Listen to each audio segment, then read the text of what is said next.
हाँ तो बेटा वेलकम टू माय चैनल प्रवेश सर साइंस। जैसा कि अभी हमने बात करी थी तो हम स्पेशल कुछ क्वेश्चंस करेंगे जो सीईटी में आने के चांसेस है और मेरी पूरी कोशिश रहेगी कि हम इसके अंदर पूरी साइंस कवर कर लें इस मैराथन साइंस क्लास में।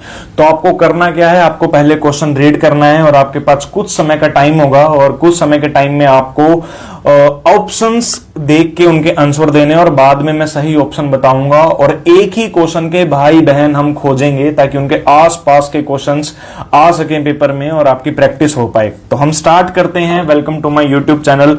फर्स्ट क्वेश्चन आप आपकी स्क्रीन के ऊपर देख पा रहे हो। मैं से थोड़ा सा आप लोगों के लिए साइज बड़ा कर देता हूं। One of the constituent of tear gas is, आश्रु गैस में का एक कौन सा घटक होता है। यानी कि आप देखते हो कि जब भी बहुत सारे लोग इकट्ठे होकर पुलिस मतलब गवर्नमेंट के अगेंस्ट प्रोटेस्ट करते हैं तो गवर्नमेंट एक गैस का इस्तेमाल करती है जिससे वो सभी लोग भाग जाते हैं, यानी कि आंसू गैस का इस्तेमाल करती है। तो आपके पेपर में क्वेश्चन आया हुआ है कि टीयर गैस में कौन सा केमिकल होता है। आपके पास टाइम है, आप इस क्वेश्चन का आंसर दे सकते हो वीडियो को पॉज करके।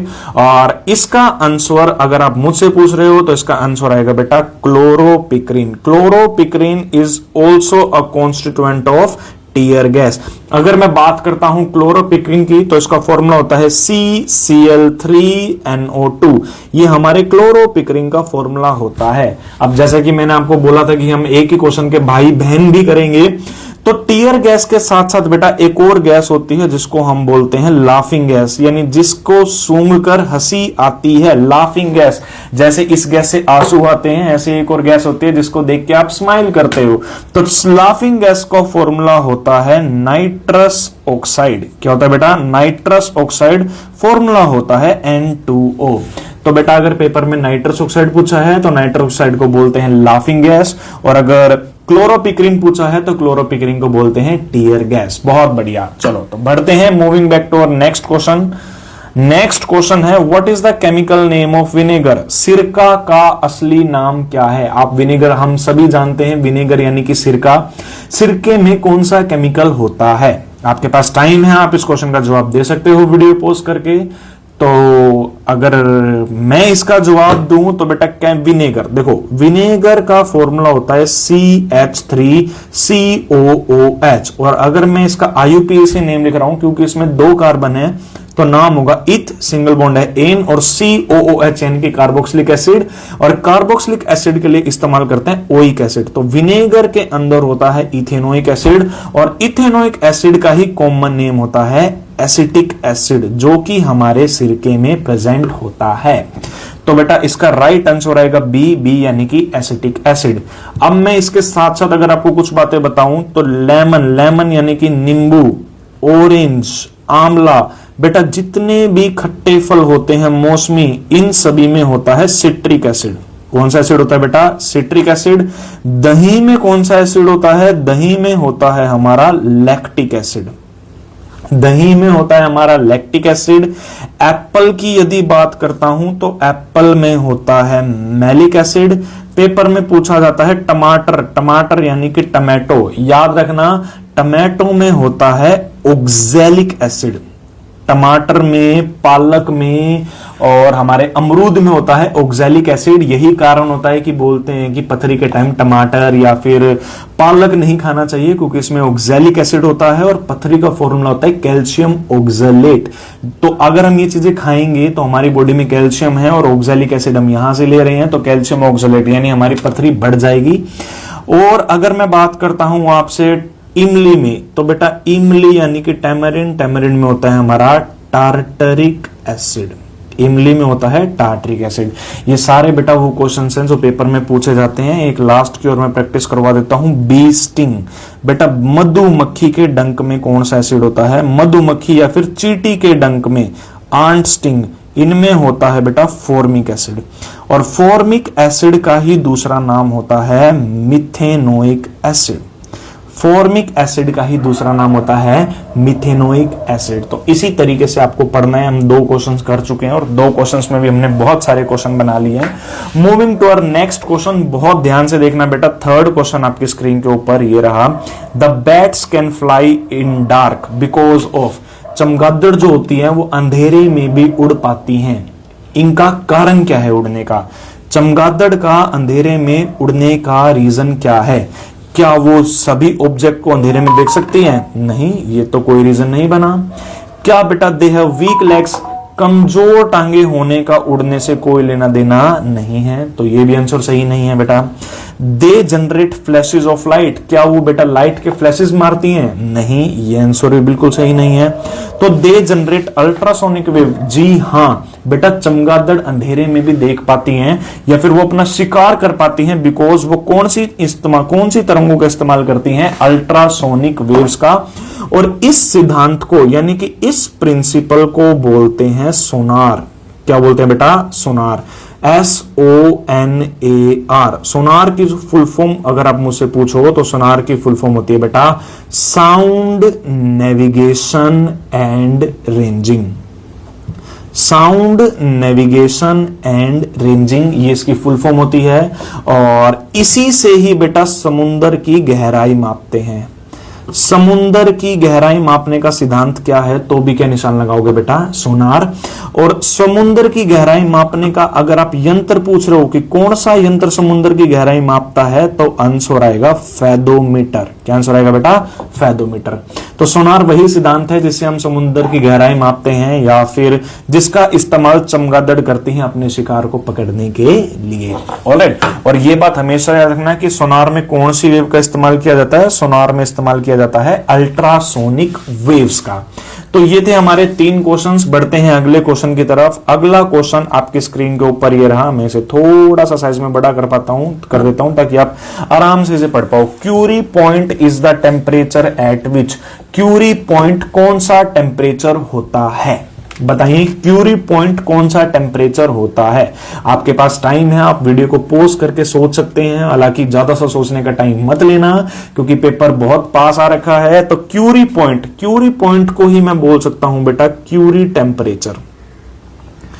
क्यूरी पॉइंट को ही मैं बोलूंगा क्यूरी टेम्परेचर। याद रखना बेटा, क्यूरी टेम्परेचर क्या होता है? जब भी हम मैग्नेट यानी कि चुंबक को, बेटा जब भी हम चुंबक को ना या तो हथौड़ा मारते हैं या उसको गर्म करते हैं तो चुंबक अपने गुण को खोने लग जाती है, यानी चुंबक की प्रॉपर्टीज डिक्रीज हो जाती हैं।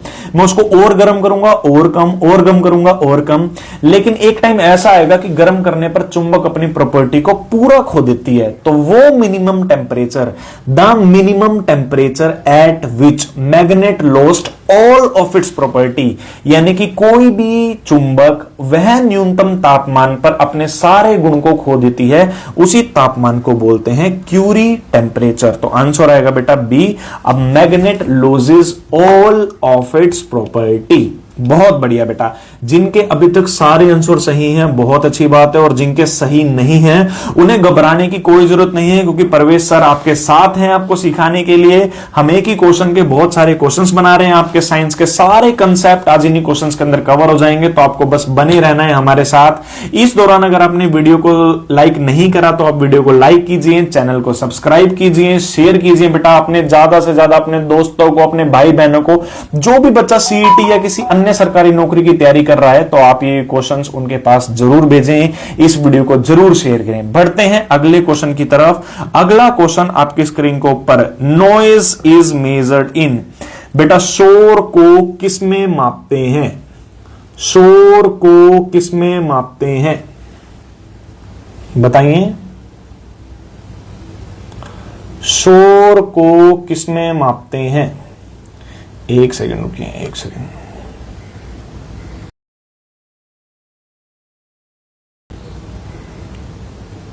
नॉइज यानी कि शोर, शोर को हमेशा मापा जाता है डेसिबल में। शोर को मापा जाता है डेसिबल में। अगर आप मुझसे पूछो तो विस्परिंग यानी कि फुसफुसाना, फुसफुसाने के लिए कितना होता है बेटा? 5 से 10 डेसिबल। अगर आप फुसफुसा रहे हो तो आपकी जो इंटेंसिटी ऑफ साउंड है वो क्या होती है बेटा? 5 से 10 डेसिबल। अगर आप नॉर्मल बात कर रहे हो, अगर आप नॉर्मल टॉक कर रहे हो तो आपकी इंटेंसिटी होगी बेटा 30 से 50 डेसिबल। और अगर आप मैक्सिमम टॉलरेबल साउंड यानी इसके बाद हमारे कानों के पर्दे फट जाएंगे तो मैक्सिमम टॉलरेबल साउंड अगर आप पूछते हो तो वो होता है बेटा 120 डेसिबल, यानी इंसानों के कान 120 डेसिबल से ऊपर यदि किसी साउंड को सुनेंगे तो उनके तुरंत कानों के पर्दे फट जाएंगे। तो मैक्सिमम टॉलरेबल साउंड होता है 120 डेसिबल। और डेसिबल किसकी यूनिट होती है बेटा? Decibel is a unit of intensity of sound. ध्वनि की तीव्रता, ध्वनि की तीव्रता की इकाई होती है डेसिबल। बहुत अच्छे भाई। नेक्स्ट क्वेश्चन की तरफ बढ़ते हैं। अगला क्वेश्चन है the material used in manufacture of lead pencil is. बेटा पेंसिल बनाने के लिए किसका इस्तेमाल करते हैं? इस क्वेश्चन का जवाब तो मेरे हिसाब से हर बच्चे के पास होना चाहिए कि पेंसिल बनाने के लिए किस एलिमेंट का इस्तेमाल करते हैं। बेटा पेंसिल बनाने के लिए इस्तेमाल करते हैं ग्रेफाइट का। याद रखेंगे ग्रेफाइट किसका रूप होता है? Graphite is an allotrope of carbon. यह एक कार्बन का रूप होता है। अगर आप कार्बन के रूप की बात कर रहे हो तो बेटा कार्बन का जो रूप होता है, कार्बन के बेसिकली 3 रूप होते हैं। एक होता है डायमंड, एक होता है ग्रेफाइट, एक होता है डायमंड, एक होता है ग्रेफाइट और एक होता है बेटा फ्लोरीन। क्या होता है? Fluorine. Diamond, graphite and fluorine. जो डायमंड होता है ना, डायमंड होता है सबसे hard natural substance. Hardest natural substance क्या है बेटा? तो आंसर आएगा डायमंड।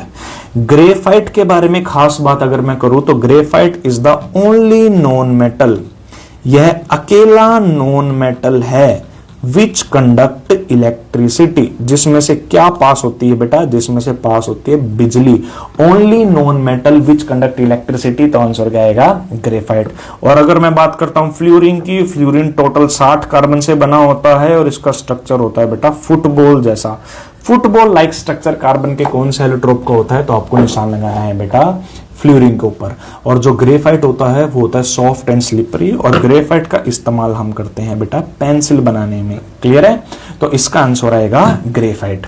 7th क्वेश्चन की अगर मैं बात करता हूं, 7वां क्वेश्चन, तो if all bullets could not be removed from a gun shot injury of a man it may cause poisoning by.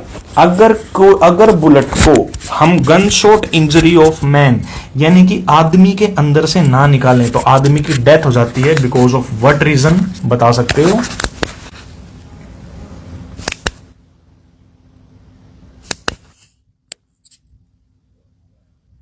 बेटा मैंने माइक की पावर को बढ़ा दिया है एंड आई होप अभी कोई एक्सटर्नल वॉइस आपको सुनाई नहीं दे रही होगी। मेरी उम्मीद यही रहेगी।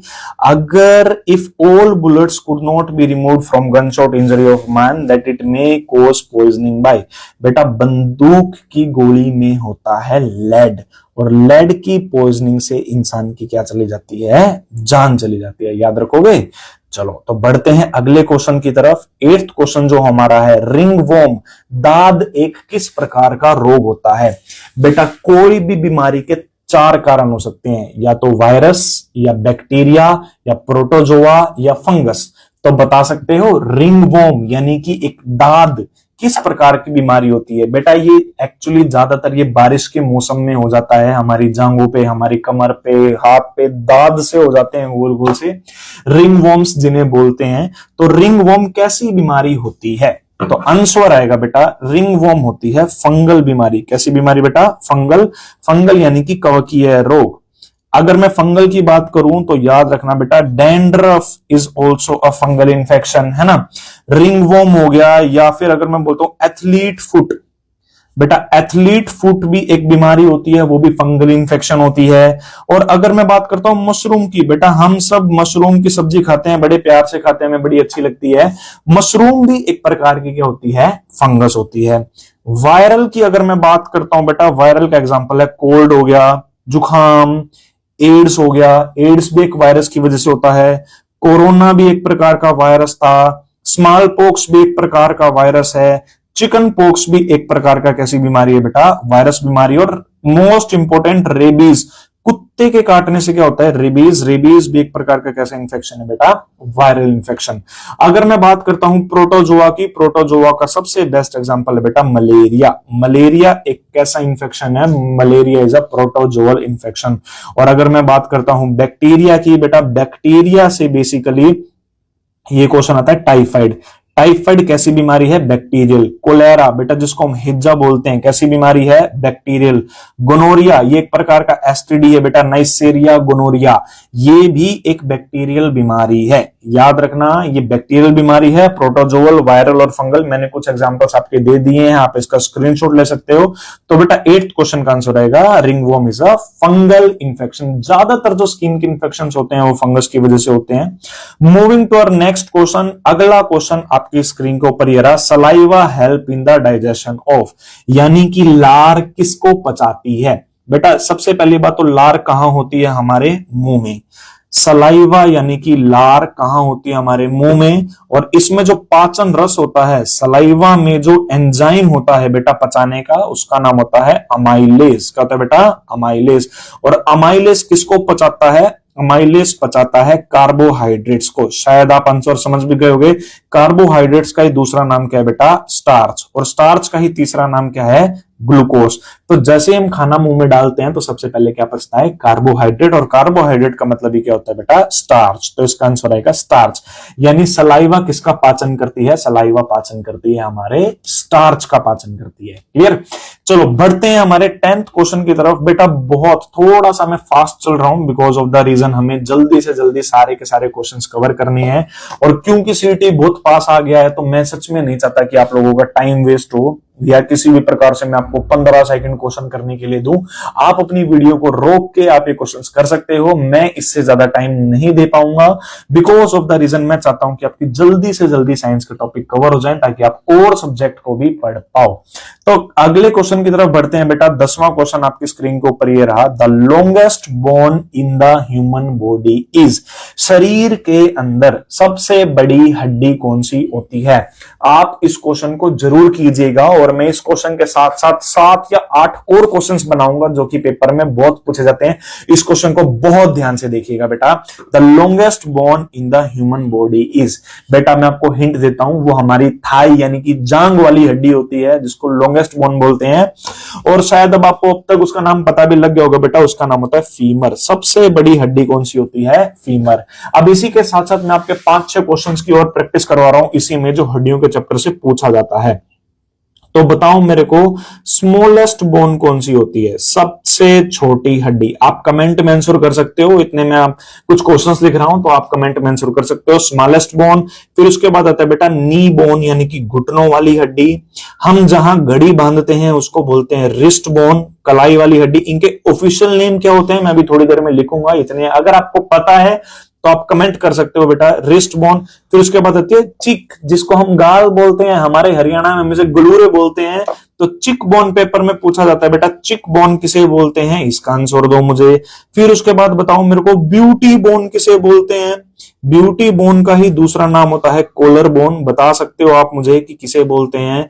फिर उसके बाद बताओ मेरे को चेस्ट बोन यानी कि छाती वाली हड्डी किसे बोलते हैं? चेस्ट बोन का ही दूसरा नाम होता है ब्रेस्ट बोन। और इसी का ही तीसरा नाम होता है टाई लाइक बोन, क्योंकि इसकी शेप टाई जैसी होती है। क्लियर? एक लास्ट मुझे और बता दो, ये ब्यूटी बोन हो गया, चिक बोन हो गया, रिस्ट बोन हो गया, नी बोन हो गया, अच्छा स्मॉलेस्ट भी हो गया। अब क्या बच गया हमारे पास? हाँ, टेल बोन। मुझे इन क्वेश्चंस का आंसर आप चैट में दे सकते हो, इतने मैं आपके लिए आंसर कर रहा हूं। स्मॉलेस्ट बोन होती है बेटा हमारी स्टेप्स। क्या होती है? स्टेप्स। स्टेप्स का ही दूसरा नाम होता है स्टिरअप। क्लियर? नी बोन की अगर मैं बात करता हूं, घुटनों की हड्डी, घुटनों की हड्डी को बोलते हैं पटेला। क्या बोलते हैं बेटा? पटेला। ये वो पटेला नहीं है जो आप लोग पटाते रहते हो, ये पटेला हमारे घुटनों के कप होते हैं जिसको हम गोड्डो के कप बोलते हैं हमारे हरियाणा में, इसे पटेला बोलते हैं।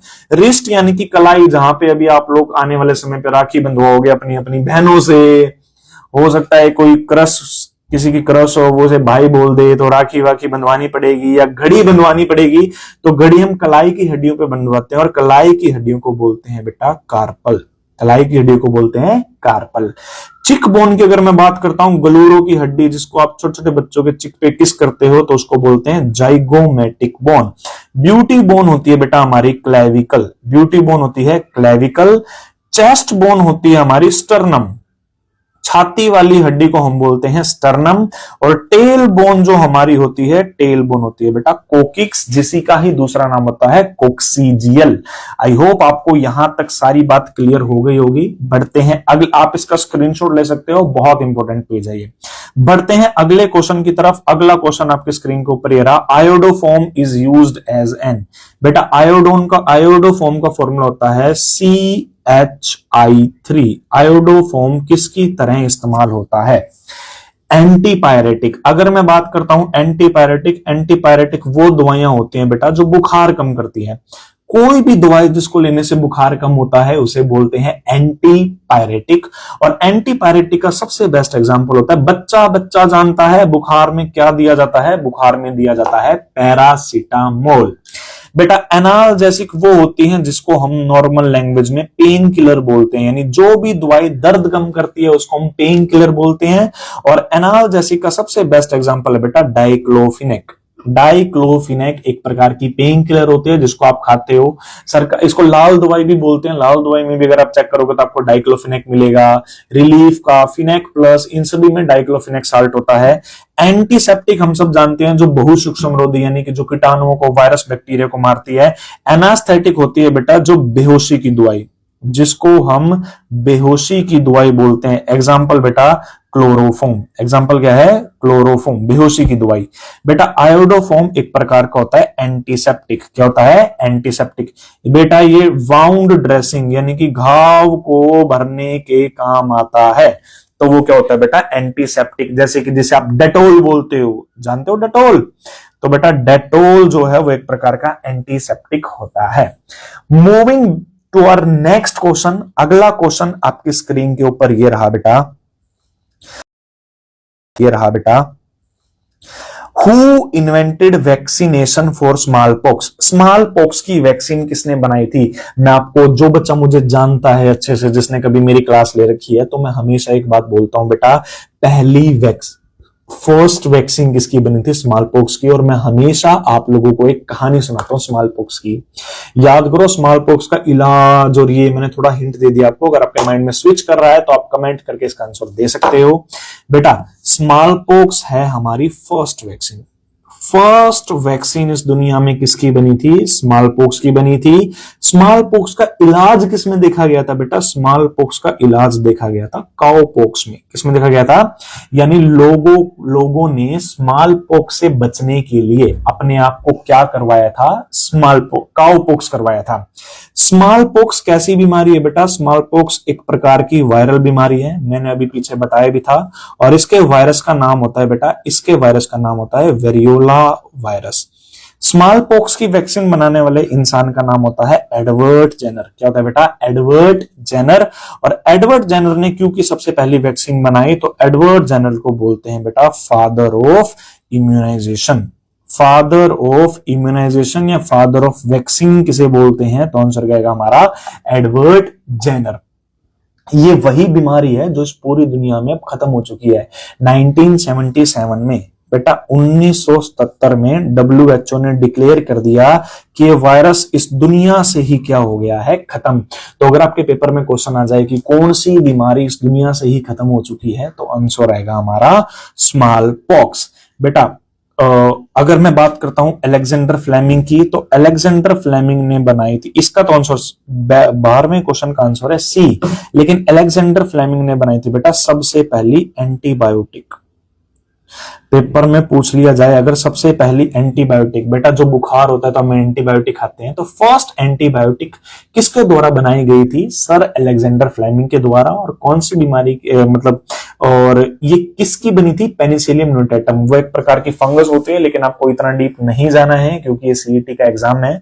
तो मूविंग बैक, अच्छा लुईस पास्चर को बोलते हैं फादर ऑफ माइक्रोबायोलॉजी। एक एंटनी ल्यूवेनहुक को भी बोलते हैं, लेकिन अगर वो ऑप्शन में नहीं मिलेगा तो आपको निशान लगाना है बेटा लुईस पास्चर के ऊपर। क्लियर?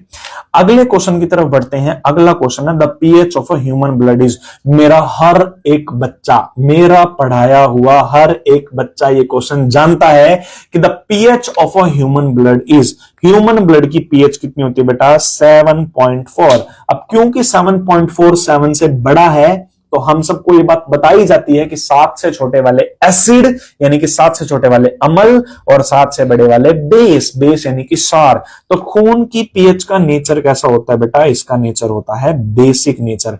हम बेसिक को ही बोल सकते हैं एल्कलाइन। और क्योंकि थोड़ा सा ही तो बेस है ना, 7 से हल्का सा ही बड़ा है 0.4, तो इसका आंसर रहेगा बेटा स्लाइटली बेसिक नेचर या स्लाइटली एल्कलाइन नेचर, जिसको हम हिंदी में बोलते हैं क्षारीय प्रवृत्ति।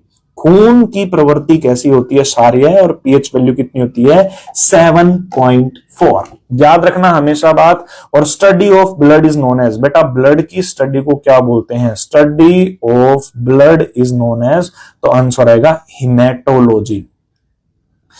Study of blood is known as haematology. बहुत बढ़िया भाई, बहुत अच्छे से पढ़ रहे हो, बहुत अच्छा लग रहा है मुझे ये देख के कि आप यहां तक पहुंच चुके हो। अगले क्वेश्चन की तरफ बढ़े तो 14th question, which plant is called herbal Indian doctor. यानी कि कौन सा पौधा को बोलते हैं इंडिया का हर्बल डॉक्टर? बता सकते हो? आंवला को, आम को, नीम को, तुलसी को। चलो आपका परवेश सर आप लोगों के लिए एक ऑप्शन कैंसिल कर देता है। बच्चा बच्चा जानता है आम काहे का डॉक्टर है? आम तो काहे का डॉक्टर है ही नहीं, तो आम को तो काट दो। बचा क्या बेटा हमारे पास? हमारे पास 3 ऑप्शन बचे, आंवला, नीम, तुलसी। बता सकते हो इनमें से कौन है जिसको हम हर्बल इंडियन डॉक्टर बोलते हैं? एक छोटी सी हिंट देता हूं बेटा, एक त्रिफला चूरन करके आता है, हमारे इंडिया में बहुत फेमस है त्रिफला चूरन। और उन्हीं में से त्रिफला यानी कि तीन में से ही एक पदार्थ क्या होता है बेटा? Amla. Amla is known as herbal Indian doctor. अब यहां से 2 बातें याद रखना बेटा जो पेपर में कई बार पूछी जाती हैं। सबसे पहला है तुलसी का साइंटिफिक नेम। बेटा तुलसी का साइंटिफिक नेम होता है ओसिमम टेनुफ्लोरम। ओसिमम टेनुफ्लोरम हमारा असली नाम होता है बेटा किसका? तुलसी का। और दूसरा नाम अगर मैं बात करता हूं नीम का भी नाम बहुत बार पूछा जाता है। नीम का नाम होता है बेटा एजाडिरास्टा इंडिका। ये हमारे नीम का असली नाम होता है। और अगर मैं बात करता हूं इंसानों की बेटा, ह्यूमन का असली नाम, जी हाँ बेटा हम भी एक जानवर होते हैं और हमारी प्रजाति का नाम, अगर मैं हमारी प्रजाति की बात करता हूं तो ह्यूमंस की प्रजाति का नाम होता है होमो सैपियंस। ह्यूमन की प्रजाति का नाम होता है होमो सैपियंस। वेरी गुड बेटा, बहुत अच्छे। बढ़ते हैं अगले क्वेश्चन की तरफ। अगला क्वेश्चन देखिए बेटा, which amongst the following is a largest endocrine gland in human body. शरीर में लार्जेस्ट एंडोक्राइन ग्लैंड, सबसे बड़ी अंतःस्रावी ग्रंथि कौन सी होती है? बता सकते हो? हिंट देता हूं, गले में प्रेजेंट होती है, 35 ग्राम की होती है, 35 से 40 ग्राम की होती है, गले में प्रेजेंट होती है। आंसर आएगा बेटा थायराइड ग्लैंड। कितने ग्राम का होता है? 35 ग्राम का। कहां प्रेजेंट होता है बेटा? गले में। गले में प्रेजेंट होता है। शेप कैसी होती है? बटरफ्लाई जैसी। कैसी शेप होती है? बटरफ्लाई जैसी। यदि मैं बात करता हूं पीयूष की, बेटा पीयूष होती है 0.5 ग्राम की, कलर होता है रेड, साइज होता है पी साइज। और क्योंकि ये हमारी सारी हार्मोनल एक्टिविटीज को कंट्रोल करती है तो इसको बोलते हैं बेटा मास्टर ग्लैंड। ये भी बहुत इंपॉर्टेंट क्वेश्चन है। मास्टर ग्रंथि किसे बोलते हैं? तो आंसर क्या आएगा? Pituitary gland. यानी कि पीयूष ग्रंथि को हम मास्टर ग्रंथि बोलते हैं क्योंकि हमारे सारे हार्मोन्स को कंट्रोल करती है। कहां प्रेजेंट होती है? हमारे ब्रेन में, हमारे ब्रेन में प्रेजेंट होती है। क्लियर? अच्छा, अगर आप इसके पेपर में पूछा जाए सबसे बड़ा ग्लैंड तो आंसर क्या लगाओगे? जैसे अभी तो क्वेश्चन में पूछा है सबसे बड़ा एंडोक्राइन ग्लैंड, लेकिन अगर नॉर्मल ग्लैंड पूछा है सबसे बड़ी ग्रंथि तो आंसर रहेगा बेटा हमारा लीवर। क्या आंसर रहेगा बेटा? लीवर। अच्छा, अगर पेपर में लार्जेस्ट ऑर्गन पूछा है, सबसे बड़ा अंग कौन सा है, तो आंसर रहेगा स्किन। क्या आएगा बेटा? स्किन। लेकिन लार्जेस्ट इंटरनल ऑर्गन पूछा है तो आंसर रहेगा हमारा लीवर। इन बातों को याद रखना, ये बहुत कॉमन बातें हैं जो पेपर में पूछी जाती हैं। क्लियर? चलो बढ़ते हैं अगले क्वेश्चन की तरफ। 16th क्वेश्चन है, विच amongst the following is the largest mammal. सबसे बड़ा स्तनधारी कौन सा है? क्या होता है मैमल? मैमल कौन होते हैं बेटा? मैमल वो जीव होते हैं देखो सबसे पहली बात तो मैमल वो जीव होते हैं जो अंडे देने की बजाय क्या देते हैं, बच्चे। और जो भी जानवर अंडे देने की बजाय बच्चे देता है उसको बोलते हैं विविपेरस। क्या बोलते हैं बेटा, विविपेरस। दूसरा, स्तनधारियों के पास यानी कि मैमल के पास स्तन ग्रंथि होती है, इनके पास मेमरी ग्लैंड होते हैं, और मेमरी ग्लैंड तो बेटा ये अपने बच्चे को क्या पिला सकते हैं, दूध पिला सकते हैं। तीसरी बात बेटा, मैमल की खासियत क्या होती है, मैमल की खासियत होती है कि इनके शरीर पे बाल होते हैं। इनके शरीर पे क्या होता है बेटा, बाल। जैसे कि इंसान, क्या इंसान बच्चे देता है, हाँ। क्या इंसान के पास स्तन ग्रंथियां हैं, हम सबके पास स्तन ग्रंथियां होती हैं बेटा। और क्या हमारे शरीर पे बाल हैं, जी हाँ, हमारे शरीर पे बाल है। तो हम क्या है, मैमल। कुत्ता भी क्या है, मैमल। गाय भी क्या है, मैमल। भैंस भी क्या है, मैमल। बकरी भी क्या है, मैमल। तो चूही भी क्या है बेटा, चूही भी एक प्रकार की मैमल है। सबसे बड़ा स्तनधारी होता है ब्लू व्हेल। क्या होता है बेटा, ब्लू व्हेल। लार्जेस्ट मैमल कौन सी होती है बेटा, हमारी ब्लू व्हेल। क्लियर। अच्छा, अकेला स्तनधारी, सिर्फ एक ऐसा स्तनधारी है, ओनली वन स्तनधारी जो जो बच्चे देने की बजाय क्या देता है बेटा, अंडे। इसको बोलते हैं प्लेटिपस। प्लेटिपस वो स्तनधारी है जो अंडे देने की बजाय क्या देता है, बच्चे। ऑलराइट, चलो तो ये थे हमारे 16 क्वेश्चन। बढ़ते हैं अगले क्वेश्चन की तरफ। अगला क्वेश्चन आपकी स्क्रीन के ऊपर ये रहा, देखिए बेटा 17वां क्वेश्चन। एक second. Nowadays yellow lamp are frequently used as street lights. आपने देखा होगा आजकल गली की लाइटें जो होती हैं वो येलो कलर की होती हैं, ताकि वो फोग में भी हम उसमें अच्छे से देख पाए। तो गली की लाइटें बेसिकली येलो कलर की होती हैं। तो आप बता सकते हो ऐसा उनमें किस धातु का यानी कि किस एलिमेंट का इस्तेमाल किया जाता है जिससे उनका येलो कलर आता है। तो बेटा आप इस क्वेश्चन को, इस वीडियो को पॉज करके आप इसका आंसर दे सकते हो। मैं इसका आंसर दे रहा हूं टाइम ना वेस्ट करते हुए। बेटा इसका आंसर आएगा सोडियम। क्या आंसर आएगा, सोडियम। सोडियम से हमेशा येलो कलर आता है। अब आप लोगों के लिए मैंने एक पेज बनाया है, उस पेज का स्क्रीनशॉट ले लेना बेटा। Colour of fire crackers. जैसे कि आप देखते हो कि दिवाली पे जब भी हम बम जलाते हैं, तो रॉकेट जलाते हैं, तो आसमान में जाके अलग अलग कलर्स में फूटते हैं। तो आज मैं आप लोगों को ये लिखवा रहा हूं कि कौन से पटाखे में कैसा कलर किस वजह से आता है। तो आपकी स्क्रीन के ऊपर वो पेज आ रहा है, आप उसका स्क्रीनशॉट ले लेना बेटा। तो ये है, देखो सोडियम की वजह से आता है येलो। मैंने अभी बताया था सोडियम की वजह से क्या आता है बेटा, येलो। अगर ऑरेंज कलर आ रहा है तो ऑरेंज कलर आता है कैल्शियम की वजह से। रेड कलर आता है हमारा स्ट्रोंशियम की वजह से। ग्रीन कलर जो है वो आता है हमारा बेरियम की वजह से। और ब्लू कलर जो आता है वो आता है कॉपर की वजह से। वैसे भी याद रखना, ब्लू विट्रोल में कॉपर सल्फेट होता है, तो कॉपर के ही कारण हमारा कलर या किसी भी पदार्थ का कलर कैसा आता है बेटा, सॉल्यूशन का कलर ब्लू आता है। दोबारा से रिवाइज करते हैं। स्ट्रोंशियम हो तो रेड, सोडियम हो तो येलो, कैल्शियम हो तो ऑरेंज, बेरियम हो तो ग्रीन, और ब्लू के लिए कॉपर। ब्लू के लिए हमेशा क्या आएगा, कॉपर आएगा। Clear. Moving to our next question. Next question is mirage is an example of. बेटा मिराज क्या होता है, देखिए बेसिकली मिराज क्या होता है, जब भी आपने देखा होगा रेगिस्तान में कि हमें ऐसा लगता है, भ्रम लगता है कि सामने पानी होता है, लेकिन हम जब वहां जाते हैं तो हमें पानी नहीं दिखता। बेटा आप रेगिस्तान तो शायद ऐसा हो सकता है नहीं गए हो, हाँ, लेकिन जब भी हम किसी हाईवे पे जाते हैं और गर्मी का सीजन है तो हमें दिखता है कि सामने रोड पे पानी है, लेकिन हमें पानी दिखता नहीं है। जब हम वहां जाते हैं तो रोड सूखी मिलती है। तो ऐसा जो ये भ्रम है, ये जो भ्रम हमें क्यों लगता है, बिकॉज ऑफ, तो आंसर आएगा बेटा पूर्ण आंतरिक परावर्तन, टोटल इंटरनल रिफ्लेक्शन। पेपर में ना 2-3 क्वेश्चन है। पेपर में या तो पूछा जाए एंडोस्कोपी, या पूछा जाए बेटा मिराज। क्या पूछा जाए, मिराज।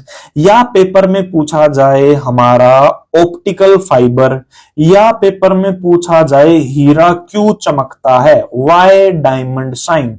तो बेटा इन तीनों चारों का एक ही आंसर है, और वो आंसर है टोटल इंटरनल रिफ्लेक्शन, जिसको हम शॉर्ट फॉर्म में बोल देते हैं TIR, यानी कि पूर्ण आंतरिक परावर्तन। बेटा TIR की 2 कंडीशन होते हैं, एक बार रिवाइज कर लेते हैं कि लाइट को जाना चाहिए डेंसर टू रेयरर, और दूसरी कंडीशन होती है कि इंसिडेंट एंगल क्रिटिकल एंगल से बड़ा होना चाहिए। तो डायमंड का क्रांतिक कोण कितना होता है, हीरा कितने पे चमकता है? डायमंड का क्रिटिकल एंगल होता है बेटा 24.2 डिग्री, यानी प्रकाश रेखा अगर 24.2 के एंगल से बड़े पे एंगल पे अगर डायमंड पे गिरी है तो ही हीरा चमकेगा, अदरवाइज हीरा चमकेगा नहीं। जैसे फॉर एग्जांपल एक लाइट रे हीरे पे 19 डिग्री का एंगल बना के आई है बेटा, 19 तो 24.2 से छोटा है, तो वो हीरा कभी नहीं चमकेगा। चमकेगा कब? जब इंसिडेंट एंगल 24.2 से बड़ा हो।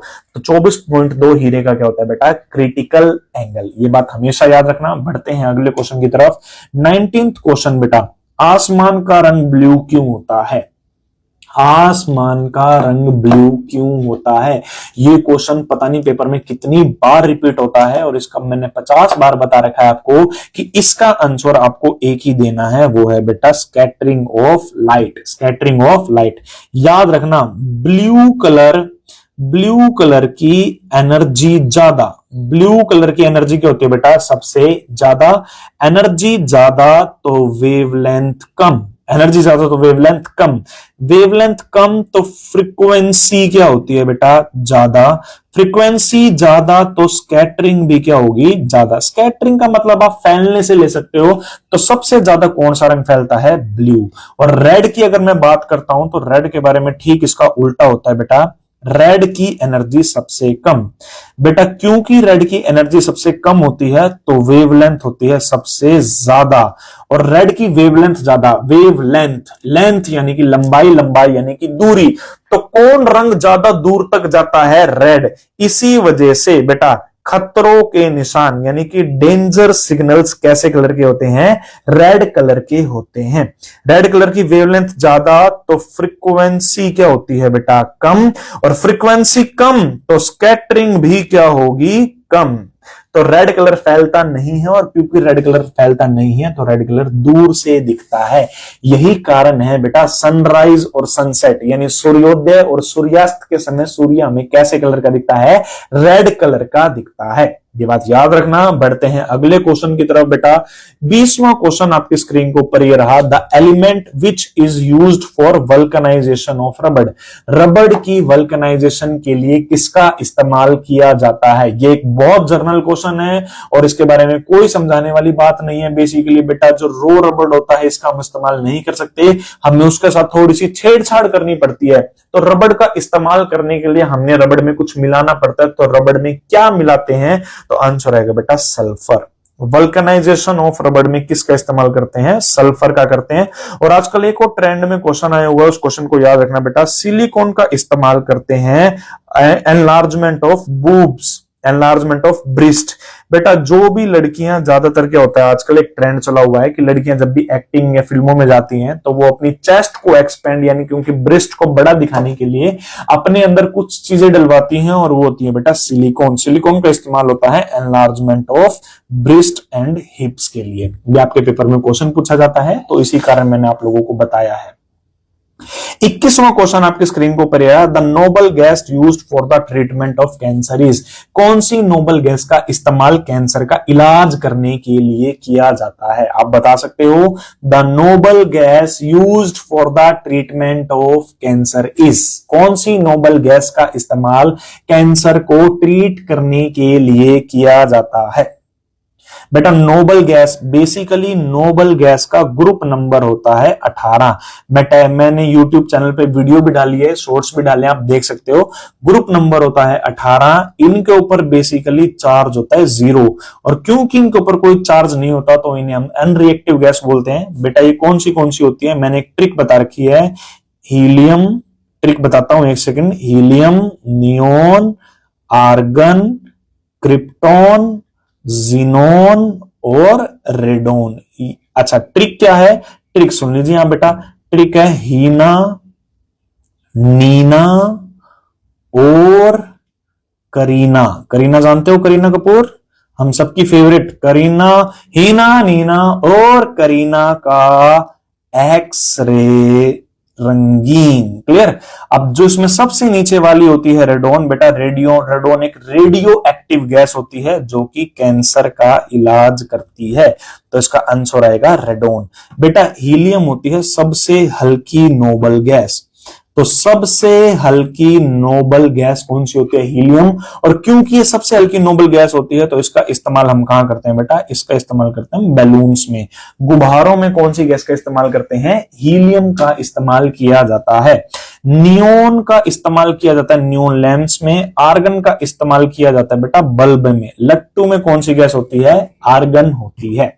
बढ़ते हैं अगले क्वेश्चन की तरफ बेटा। 22वां क्वेश्चन आपकी स्क्रीन के ऊपर। फर्टिलाइजेशन ऑकर्स इन, निषेचन सामान्य रूप से कहां होता है? बेटा फर्टिलाइजेशन का मतलब होता है स्पर्म और ओवम का आपस में क्या हो जाना? मिक्स। स्पर्म और ओवम का आपस में मिक्स हो जाना ही क्या बोलते हैं बेटा? फर्टिलाइजेशन। और फर्टिलाइजेशन होता है हमेशा फैलोपियन ट्यूब में। बेटा अगर पेपर में फर्टिलाइजेशन पूछा है तो आंसर आएगा फैलोपियन ट्यूब। लेकिन अगर पेपर में पूछा है बेबी ग्रो कहां करता है, बच्चा बड़ा कहां होता है, तो वो अपनी मां के गर्भ में, मां की कोख में, मां के गर्भाशय में बड़ा होता है। तो बेबी ग्रो करता है यूट्रस में, लेकिन बच्चा फर्टिलाइज कहां होता है बेटा? फैलोपियन ट्यूब में। और यूट्रस की कौन सी लेयर के जाके बच्चा चिपक जाता है? तो बेटा बच्चा जो होता है वो अटैच होता है मायोमेट्रियम। बच्चा अटैच होता है myometrium layer of the uterus में। क्लियर? अगर औरत प्रेग्नेंट है तो। चलो तो बढ़ते हैं अगले क्वेश्चन की तरफ। अगला क्वेश्चन हमारा 23rd क्वेश्चन है। People consuming alcohol in heavy quantities generally die of, यानी जो लोग ज्यादा मात्रा में दारू पीते हैं, जो लोग ज्यादा मात्रा में दारू पीते हैं तो उनके मरने का कारण क्या है? बताइए। क्या उन्हें लीवर या फिर स्टमक कैंसर हो जाता है? क्या उनके weakening of heart muscles leading to cardiac arrest हो जाता है? या फिर ब्लड कैंसर होता है? या फिर सिरोसिस होता है? आप बता सकते हो इसका आंसर। थोड़ा सा भी दिमाग लगाओगे तो आपको आंसर पता लग जाएगा। कोई घबराने वाली बात नहीं है। देखो सबसे पहली बात तो दारू पीने वाले को ब्लड का कैंसर नहीं होता। जब भी कोई ऐसा क्वेश्चन आए कि थोड़ा सा मुश्किल लगता है तो हम एक तरीका अपना सकते हैं और वो तरीका होता है ऑप्शंस को कैंसिल करना।